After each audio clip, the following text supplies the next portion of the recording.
Friends, नमस्कार। आज हम लोग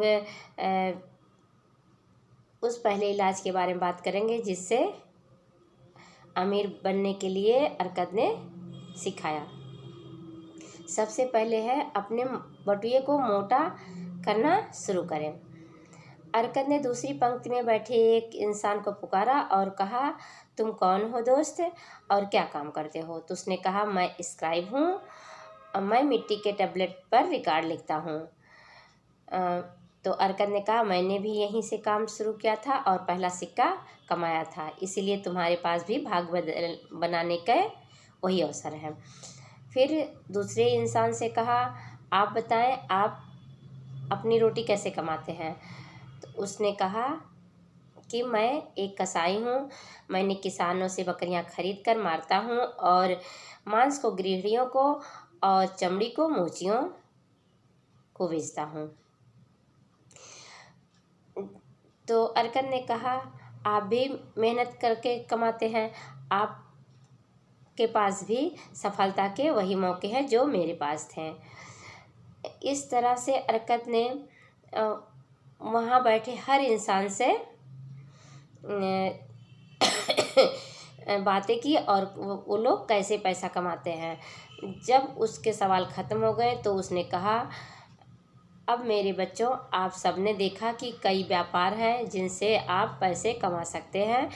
कमाने का हर तरीका की स्वर्ण की एक धारा है जिससे काम करने वाला एक हिस्सा अपने बटुए में रख सकता है। इसलिए आप सभी के बटुए में आपकी क्षमता के अनुसार सिक्कों की छोटी या बड़ी धारा बहती है। सच है ना? तो सभी ने सहमति जताई। तब अरकत ने कहा, अगर आप सभी संपत्ति बनाना चाहते हैं तो क्या ये समझदारी की बात नहीं होगी? आपके पास पैसों की जो स्रोत है उसका उपयोग किया जाए। इस पर सभी ने सहमति जाहिर की। तब अरकत ने एक विनम्र आदमी की ओर मुड़ा जो अंडों का व्यापारी था। अगर आप अपने बास्केट से रोज़ सुबह 10 अंडे डालें और हर शाम 9 अंडे निकालें तो क्या होगा? कुछ समय बाद वह भर जाएगा। उस आदमी ने जवाब दिया, क्यों?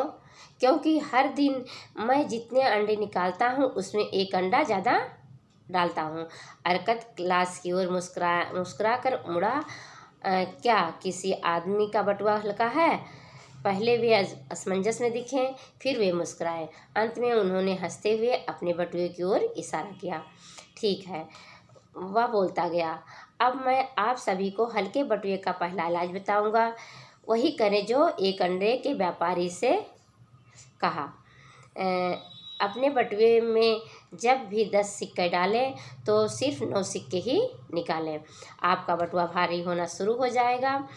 इसका बढ़ता भार आपके हाथ को अच्छा महसूस कराएगा और आपकी आत्मा को शांति देगा। जो मैं कह रहा हूँ उसकी सरलता के कारण उसे अनदेखा ना करें।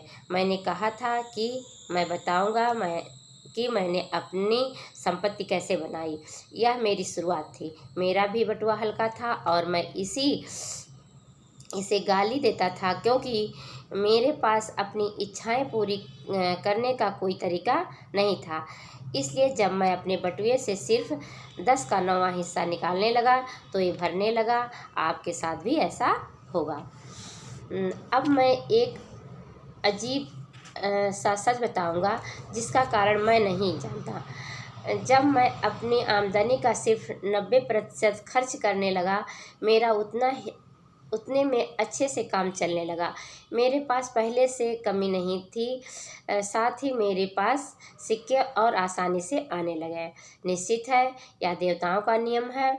जिसने सारा पैसा खर्च न करके एक हिस्सा अपने पास बचाया, उसके पास स्वर्ण आसानी से आता है। ठीक उसी तरह एक खाली बटुए में सोना आने से कतराता है। आप में किस चीज़ की सबसे ज़्यादा इच्छा है? क्या आप हर रोज़ किसी आभूषण, किसी सुंदर चीज़, बेहतर चीज़ों, ज़्यादा भोजन में चीज़ें खर्च करना चाहते हैं जो तुरंत चली जाती है और भूल जाती है? या फिर आप अच्छी जायदाद, स्वर्ण, जमीन, मवेशी, सामान और आमदनी लाने वाले निवेश चाहते हैं। बटुए से निकाले जाने वाले सिक्के पहली चीज लाते हैं। जिन सिक्कों को आप बटुए में छोड़ देते हैं वह दूसरी चीज लाते हैं।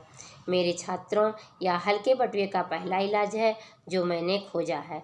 बटुए में अगर 10 सिक्के डालें तो सिर्फ 9 खर्च करें। तो थैंक यू दोस्तों। अब दूसरे इलाज के बारे में अगले पार्ट में बात करूँगी। तब तक के लिए धन्यवाद और सब्सक्राइब करिए, लाइक करिए, शेयर करिए, कमेंट करिए।